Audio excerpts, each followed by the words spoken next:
High, আমি স্বাগতা। আমার যাদবপুর জীবনটা একটু তোমাদের সাথে শেয়ার করব ভাবলাম।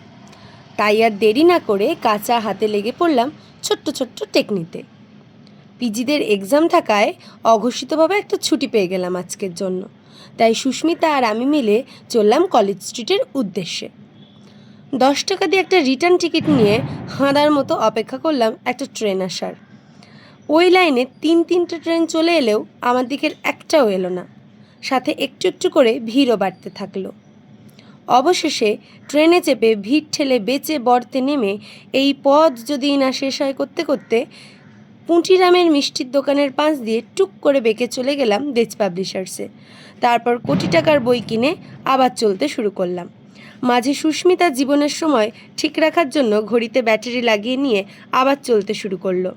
তারপর একটা পেয়ারা কিনে খেতে খেতে হঠাৎ মনে পড়ল নিপা ভাইরাস থেকে নিজেকে প্রোটেক্ট করতে হলে একটা মাস্ক দরকার। তাই মাস্ক কিনে আবার ক্যানিং লোকালের ঠেলাঠেলিতে কোনোভাবে যাদবপুর নামলাম।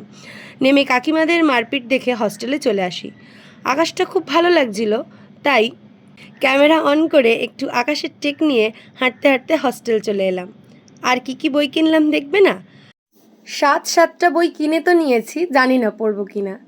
আজকের ব্লগটা এইটুকুই। টাটা, দেখা হচ্ছে নেক্সট ব্লগে।